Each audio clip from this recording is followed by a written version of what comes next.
Hola, ¿qué tal? Pues estamos transmitiendo desde el Poder Judicial de la Federación, en sus oficinas que tienen aquí sobre Avenida Revolución. Tenemos la oportunidad de poder platicar con el doctor José Ramón Narváez. Vamos a tener una plática muy interesante acerca de derecho y cine, como estas dos, pues podríamos decir, diferentes vertientes de en cierto momento de la historia se conjugaron y cómo pues a partir de esto pues ha cambiado un poco la manera en que se vea el derecho y cómo también estamos aprendiendo el derecho. Bueno, antes que nada yo creo que sería importante dar una pequeña reseña curricular del doctor para poder empezar esta breve charla. Bueno, el doctor José Ramón Narváez Hernández cuenta con el doctorado europeo por investigación en Teoría e Historia del Derecho en la Universidad de Florencia, licenciado en Derecho con la mención cum laude por investigación científica de la Universidad Panamericana. Ha realizado estancias de investigación en América, Europa, ha escrito para importantes revistas especializadas en Italia, Brasil, Perú, Colombia, Chile, España y México. Profesor colaborador de la Universidad de Medellín y Universidad Federal de Paraná, en la que es profesor visitante también. Profesor en los posgrados de Derecho de la Universidad de Hidalgo, Tlaxcala, Oaxaca, Sinaloa, Cristóbal Colón de Veracruz, Universidad Iberoamericana de Puebla, en la Escuela Judicial de Campeche y en el programa de diplomados en la Facultad de Estudios Superiores Aragón de la Universidad Nacional Autónoma de México. Es miembro del Sistema Nacional de Investigadores, nivel 1, doctor honoris causa por la Universidad Andina Nieto Cáceres. Igual ha sido subdirector de estudios históricos de la Suprema Corte de Justicia de la Nación. Actualmente, profesor de planta de materia de Historia de la Filosofía del Derecho en el posgrado de Derecho de la Universidad Nacional Autónoma de México e investigador del Instituto de Investigaciones Jurisprudenciales y Ética Judicial de la Suprema Corte. Pues bueno, como podemos ver, un currículum bastante amplio, una trayectoria pues también bastante amplia, doctor. Pues mire, yo creo que para comenzar esta breve charla sería importante si nos pudiera mencionar a partir de qué momento, cuál es la necesidad fundamental de empezar a estructurar este binomio entre cine y derecho. Sí, pues muy agradecido con el proyecto Grado Cero, que es muy interesante. Gracias. Y que invito a todos a revisarlo, el archivo. Digamos que el cine ya es una realidad historizable, ¿no? O sea, es bastante añejo, ya vamos más de 100 años de cine, e incluso las propias películas empiezan a recrear estas etapas, ¿no? Recordemos la invención de Hugo Cabret, donde Martin Scorsese, un gran director, pues va recreando cómo es que Méliès descubrió lo que llamaba él la fábrica de sueños, ¿no? Entonces el cine ya está reflexionando sobre sí mismo, ¿no? Y el cine pues ha influido en muchas materias, ¿no? En la filosofía, en la antropología, en la ciencia política y también en el derecho. Lo cierto es que el derecho pues es una materia bastante endogámica, ¿no? O sea, es decir, estamos siempre al interno de nuestra ciencia trabajando de manera casi excluyente y anti-multidisciplinaria, por decir. Y el cine está constantemente llamando la atención de temas que deberían de convocarnos a reflexionar sobre ellos, ¿no? ¿Por qué? Pues porque el cine tiene una parte evocativa, performativa, donde se va construyendo un imaginario sobre lo que la cultura o la sociedad considera que es el derecho. Y eso nos debería llamar la atención porque pues, estas imágenes a la larga van influyendo respecto de las expectativas que la sociedad tiene sobre el derecho. Pongamos un ejemplo, ¿no?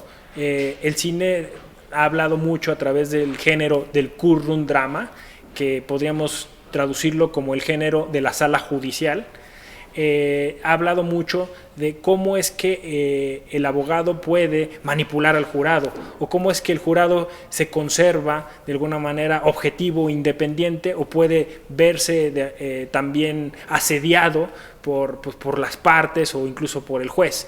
También pues el cine nos habla mucho de la expectativa que la sociedad tiene sobre los jueces. En la mayoría de las películas pues el juez se le ve apático, se le ve indiferente, incluso a veces se le ve muy subjetivo, muy parcial, ¿no? Se le ve de alguna manera prejuiciado respecto de ciertos temas. Pensemos en las películas, por ejemplo, donde se tratan temas raciales, ¿no? Y entonces la persona que tiene que ver con un caso de un asunto de una persona de color y el juez es demasiado anglosajón, pues termina condicionado. Entonces todos estos temas pues el cine siempre los ha trabajado, los ha tratado, los ha estudiado. Muy recientemente los abogados hemos puesto atención en eso y entonces hemos empezado a ver películas y a tratar de entender qué es lo que hay ahí implícito, ¿no? Y entonces, bueno, pues tenemos que Estados Unidos empezó con esto, esta ciencia que se llama, o esta disciplina, Derecho y Cine, hace unos 30 años. España tendrá unos 20 años y América Latina tendrá unos 10 años, ¿no? En México, yo casi les puedo asegurar que hay solo 3 personas que nos ocupamos de esta materia, ¿no? Profesionalmente, porque a lo mejor hay muchos que tocan en sus clases o usan una película, pero lo hacen asistemáticamente.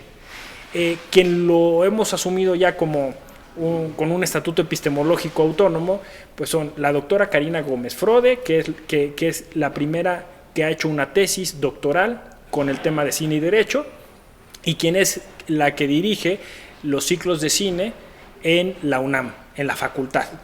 Luego está Eduardo de la Parra, que es quien lo hace a través del Instituto de Investigaciones Jurídicas de la UNAM, y que incluso así se presenta a través de su página curricular, y un servidor que lo está haciendo a través pues, del Poder Judicial Federal. Tenemos ya una serie de publicaciones, tenemos unos 3 años haciendo ciclos de cine, y bueno, pues como les digo, y además habría una serie de colegas que a lo mejor lo hacen de alguna manera como esparcimiento, eso, pero no lo hacen de forma recurrente. ¿Qué es lo que viene? Pues vienen muchas cosas buenas. España tiene una colección en Tirant lo Blanc. Habemos mexicanos que estamos ya publicando en esa colección. Está ya en construcción la Red Iberoamericana de Cine Judicial. Hay colegas muy entusiastas en Perú que están publicando constantemente ya libros sobre cine y derecho. Y también tenemos algunos colegas en Colombia, Argentina un poco menos, Brasil, que es un continente y también está trabajando el tema, y estamos ya montando para este año la segunda muestra internacional de cine judicial con la Filmoteca de la UNAM, donde el contenido de las películas pues es netamente judicial. Ahora, yo me he enfocado en ese tema, pero obviamente el cine da para muchísimos temas, ¿no? Derecho electoral, incluso célebres películas sobre por ejemplo, El Cheque, una película de Berlanga, sobre los verdugos, o sea, temas tan específicos que incluso hoy con los derechos humanos podrían empezarse a vincular. Leía en estos días anteriores que se critica al abogado en su afán por querer entrar en esta rama, de que solamente utiliza el cine, utiliza las películas como un mero recurso visual para dar un caso a conocer, y no utiliza en realidad los recursos que cuenta el cine para que sus alumnos pues puedan entrar más de lleno al estudio pues integral de ciertos temas. Me gustaría que usted me diera su opinión al respecto y cómo podría un abogado aprovechar todos los recursos que le brinda el cine y no solamente utilizarlo como si fuera la imagen de lo que está viendo en la clase. Sí, bueno, ese es un tema al que nos hemos enfrentado, ¿no? Desde el inicio en que empezamos a tocar el cine como una herramienta didáctica. Ciertamente el abogado no va a llegar a ser un especialista en cine, pero sí se requieren de ciertos elementos o de elementos mínimos para la apreciación cinematográfica. Ahora, ¿hasta dónde, no? Porque hay quien incluso ha dicho que como el cine tiene que ver con el arte, el séptimo arte, y el arte tiene que ver con el gusto, y el gusto se puede sofisticar, llegaría un momento en que uno estaría viendo películas sin disfrutarlas, ¿no? Porque el cine pues es entretenimiento. Entonces aquí esto juega una cuestión un poco, digamos, paradójica, ¿no? O dicotómica. ¿Por qué? Porque los profesores que usan cine sienten como que están perdiendo el tiempo, están desperdiciándolo, ¿no? Incluso hay una curiosa frase que decía, yo soy profesor que paso cine porno, ¿no? Dice, ¿por qué? Por no dar clase, ¿no? Y entonces con esta broma se va un poco viendo cómo es que hay la percepción negativa de que el cine es simplemente evasión, ¿no? Sí es evasión, pero también como producto cultural se puede analizar. Entonces, ¿cuáles son los elementos mínimos? Bueno, pues el lenguaje cinematográfico es muy rico. ¿Por qué? Porque es un lenguaje que no es directo, que es metafórico, que es alegórico y que tiene que leerse desde esa perspectiva. Esto que nos mete a un mundo muy interesante que es el mundo de la hermenéutica. Y de la hermenéutica podríamos incluso ir hacia otros mundos como puede ser el de la iconología, el de la semiótica. Y o sea, es interesante. O sea, ya el enfrentarte al cine, al abogado le habla la posibilidad de volverse multidisciplinario, de ocuparse de otras materias y de leer libros más entretenidos, ¿no? O sea, y eso al final termina ayudando a tu profesión, porque quien sabe de hermenéutica, pues sabe incluso leer mejor una sentencia, leer mejor, incluso leer entre líneas un proceso, porque los procesos no están escritos gráficamente, están escritos a través, ahora que va a estar los juicios orales, pues están escritos a través de pantomimas, de ficciones, de lecturas entre líneas, y entonces el cine ya nos enfrenta a eso. ¿Cómo es el lenguaje cinematográfico? Bueno, pues el lenguaje cinematográfico se basa sobre todo en lo que denominan los expertos los cuadros. ¿Qué eran los cuadros? Pues como se componía la cinta de 8 milímetros, un cuadro, otro cuadro, otro cuadro. Esos cuadros tienen en sí fotogramas. Los fotogramas sobrepuestos dan la idea de continuidad, ¿no? Entonces, el análisis cinematográfico se hace viendo cada uno de estos cuadros que se plantean en términos de planos, porque exactamente son planos, ¿no? Bueno, ahora tenemos el 3D, pero normalmente, o sea, eso implica que es una imagen que tenemos delante de forma plana. Y esos planos se van construyendo de acuerdo a acercamientos, alejamientos o nivelaciones que tiene la cámara, ¿no? Eso pues ha ido a través de la historia del cine perfeccionando. Y entonces cuando un director quiere explicar que una persona siente ansiedad, quizá hace un recorrido rápido de la cámara, o quiere decir que esa cosa que estamos observando merece nuestro respeto, entonces baja la cámara, lo que se llama contrapicado, y la sitúa abajo para darnos la sensación de que eso es inmenso, o es grande, o es importante. Y así hay muchos trucos. Entonces, ¿esto cómo se puede hacer? Bueno, pues uno es tomarse un glosario cinematográfico, ¿no? Que es un primer plano, que es un barrido, que es un picado. Y la otra es ir siendo un poco más cautelosos al ver una película. O sea, decir, bueno, la voy a disfrutar, pero la segunda vez que la vea, la voy a ver con más atención, ¿no? O sea, por ejemplo, ¿por qué Sidney Lumet en 12 hombres en pugna, cuando inicia la película, pone la cámara justo, la sitúa enfrente del edificio, pero hace esta toma como si fuera hacia arriba, ¿no? Y luego sitúa la cámara en la leyenda que está encima del edificio, que dice que el camino del bien es el camino de la justicia. ¿Qué quiere decir con eso Lumet, no? Y pues podamos dar una interpretación inmediata o directa, ¿no? Quiere decirnos que eso es importante, que lo que se hace dentro de ese edificio es importante.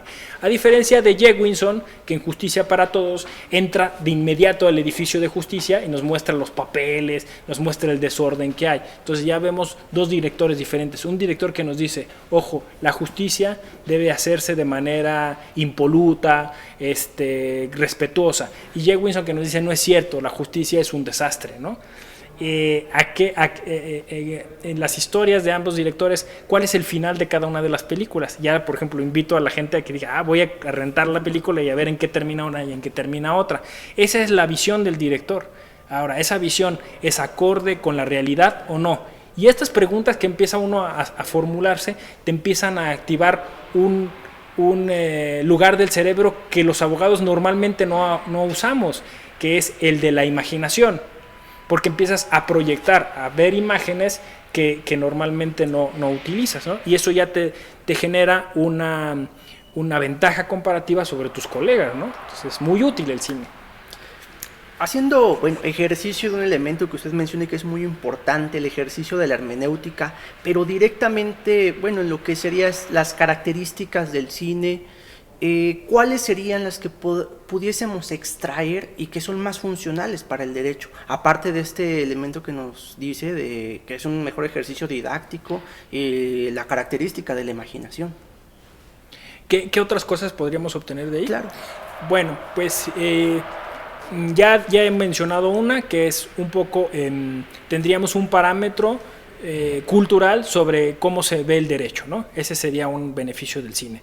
La otra es que nos ayudaría a tener una mayor flexibilidad hermenéutica, ¿no? Mucho mayor apertura, porque en las escuelas, en las facultades de Derecho nos enseñan, por ejemplo, a leer textos, ¿no? A leer un código, pero no nos dicen qué va a pasar cuando nos enfrentemos a nuestro cliente, ¿no? O sea, cómo le vamos a explicar las cosas, cuando nos enfrentemos a una contraparte o al juez, y ahí pues se va a usar muchos otros elementos que no se pueden leer de manera lineal, sino que se tienen que darle una o dos o tres interpretaciones. La propia ley es una interpretación de la realidad, y luego si viene una sentencia, pues es una interpretación de la realidad por conducto de la ley basándose en hechos. Los hechos normalmente no sabemos cómo interpretarlos. El cine, con ese grado de verosimilitud que tiene, nos ayuda a generar una hermenéutica, diría yo, un poco más plural, un poco más flexible, ¿no? Y les voy a poner un ejemplo de inmediato, ¿no? Ahora la Constitución dice que las prácticas, usos y costumbres de los pueblos indígenas son fuente normativa. Eso está muy bonito, pero nadie sabe cómo leer una costumbre, ¿no? ¿Por qué? Porque una costumbre debe leerse, como dice Clifford Hertz, como una práctica social viva. Eso está en chino, ¿no? ¿Cómo leer una práctica como un texto? Bueno, pues eso empieza a plantear una serie de retos, ¿no? Uno llega a una elección en un pueblo indígena, por ejemplo, por citar un ejemplo, y ve que la gente está borracha, ¿no? Y entonces empiezan a votar, y la primera idea desde el plano occidental es decir, pues esta elección es inválida porque la gente está borracha y no está consciente de lo que está haciendo, ¿no? Incluso podríamos ver que se está violando el principio de la secrecía del voto, porque la gente empieza a votar a mano alzada, o lo apuntan en un pizarrón, o empieza a gritar su preferencia por un candidato. ¿Habría que anular la elección? No, la Constitución dice que eso es un uso, es una costumbre que tendría cierta vigencia, ¿no? ¿Cómo leer eso? Bueno, pues es más fácil que quien tiene la capacidad de ver con ojos más abiertos una película, de ver los detalles, de ver las entrelíneas que existen, pueda leer esa práctica, o pueda al menos hacer un parangón y tener más capacidad, ¿no? No centrarse solamente en los conocimientos, digamos, formales que tiene, ¿no? Sino de tratar de leer esa realidad diferente a la que conoce, ¿no? Y les pongo ya otro ejemplo que va ligado a esto. Cuando yo he pasado la película de Rashomon de Akira Kurosawa es uno de los directores japoneses más apreciados, y casi todas sus películas tocan los temas jurídicos. Bueno, en Rashomon asistimos a una deposición de testigos en un tribunal militar, y los testigos van y dan su testimonio sentados en un tapete.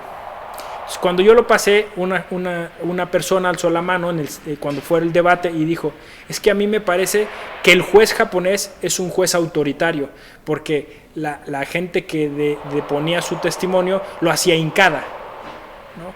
Y entonces uno podría irse con la finta de esa es mi visión porque no conozco el sistema japonés, o tratar de buscar un poco más cómo es que sucede, y uno pues por sentido común daría al final con una conclusión de que no es que hay un autoritarismo en el sistema judicial japonés, sino que esa película se refiere a un periodo específico de la historia japonesa, y que en ese contexto el respeto hacia ese tribunal, en esa provincia en especial, la gente se tenía que hincar y no lo veía como una imposición, sino lo veía como un uso normal del sistema judicial, ¿no? Y Ya nos comentaste que pues vienen algunas actividades para fomentar pues esta unión, ¿no? Y este conocimiento acerca del cine, pero más allá de lo que pueda hacer, por ejemplo, pues la Filmoteca de la UNAM, ¿qué podría ser un maestro, un alumno, un abogado para poder internarse a este mundo del derecho y del cine? Bueno, aquí pues vamos a poner a disposición del público unos recursos. Hay un libro que publicó la Corte el año pasado que se llama Cine, Ética y Argumentación, y este libro es un libro bastante voluminoso, 800 cuartillas, un poco más, y toda la primera parte es metodológica, o sea, es decir, es una propuesta de cómo acercarse a las películas, cómo observarlas, cómo analizarlas, incluso desde el punto de vista técnico. Y luego los problemas a los que se enfrentaría uno cuando realiza un ciclo de cine, un cine debate, y ahí unas propuestas sobre cómo afrontar estos problemas. Después vienen una serie de dossiers, es decir, algunas películas que se proponen para análisis y su análisis. Este libro está casi por agotarse en la presentación, digamos, escrita. Que la buena noticia es que esperamos en el lapso de un mes tenerlo en línea, tenerlo digitalizado para que cualquiera pueda acceder y leer la metodología. De todas maneras, hay un blog que se llama raizyconciencia.blogspot, y en este blog está a disposición una serie de dossiers y la metodología. Al final de cuentas es una propuesta, porque cada uno puede irse generando esta metodología. ¿Cuál es el secreto? El secreto es empezar a reflexionar sobre lo que se hace, ¿no? O sea, yo paso una película, primero, ¿cómo la voy a pasar? Porque uno se enfrenta a eso, ¿no? Mi clase es de 1:30. Es difícil encontrar películas que se ajusten a ese tiempo. Y luego los alumnos en lo que llegan, en lo que se ajusta. Entonces, ¿qué hago? ¿La parto o no la parto? ¿La edito o no la edito? O sea, son problemas reales, ¿no? Paso la mitad en una clase y la mitad en otra clase. Hablo con el coordinador y le digo que me dé 3 horas de clase. Entonces son problemas reales a los que uno se enfrenta, ¿no? Pero ya empezar a pensar en eso es generar una metodología, ¿no? Después, ¿qué voy a hacer? Ya que la vimos, ¿la discutimos o dejamos hasta la otra clase para discutir? Dejo que previamente hagan un análisis o que lo hagan posteriormente, ¿no? Y yo les diría que no hay una respuesta homogénea. Hay películas que vale la pena que los alumnos la vean antes y después llegarla a discutir, y hay películas que es mejor dejar la sorpresa o el suspenso y después esperar a que el análisis se dé con posterioridad, ¿no? Entonces eso es básicamente lo que hay que hacer. Ahora, muchos piensan que esto es menos trabajo. Yo les voy a decir, no, es más trabajo, porque si un profesor quiere pasar una película en su clase, pues al menos la tiene que ver unas 3 o 4 veces. La tiene que conocer a fondo, ¿no? Y no solo eso, tiene que conocer al director, tiene que conocer un poco de historia del cine, cuándo se hizo esa película, por qué se hizo, a qué escuela pertenecía ese director, y todo esto implica un montón de estudio. La pasa uno y van a generarse una serie de sinergias que después te van a llevar a estudiar, ¿no? Y yo he tenido sorpresas muy gratas de mis estudiantes, donde películas que yo creía que había visto miles de veces, ellos vieron otra cosa que yo no había visto. Y el cine, en ese sentido, pues es un diálogo muy interesante, porque siempre te va aportando algo nuevo. Cada quien ve su película, y esto te da posibilidad en el plano hermenéutico, de una cuestión que en el derecho nos cuesta mucho trabajo, y que es combinar lo unívoco con lo plurívoco. O sea, yo tengo una idea de lo que es la película, a mí me dio un mensaje, pero mis alumnos o la gente con la que compartí vio otras cosas. Eso me aporta, en lugar de empobrecerme, me enriquece. Y entonces voy trabajando sobre mi visión y sobre la visión de los demás, y se va generando una especie como de empatía, ¿no? Por ejemplo, yo he visto miles de veces la película de Stanley Kubrick, El Resplandor, y ahora hay un documental multipremiado sobre esa película que se llama Cuarto 237, donde es una lectura totalmente, digamos, iconoclasta de esa película clásica. Uno pensaría que Kubrick quería hacer una película de terror, y realmente está haciendo una crítica al nazismo, una crítica al colonialismo yanqui sobre los pueblos indígenas, Y es increíble, ¿no? O sea, la visión, una nueva visión sobre algo que parecía que estaba visto ya con totalidad, ¿no? Alguna vez también, bueno, ya en el proyecto tuvimos también la oportunidad de haber entrevistado a la doctora Karina Gómez, que también ha trabajado esta temática.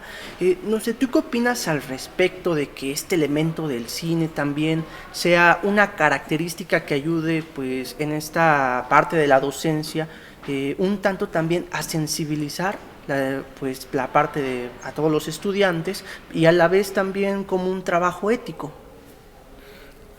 Sí, estoy totalmente de acuerdo. Creo que hoy lo peor que podemos hacer como profesores de derecho, como juristas, es encerrarnos con los libros propiamente de derecho, ¿no?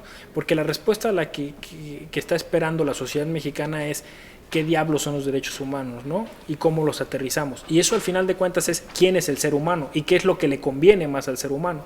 Y eso no lo vamos a encontrar en los libros.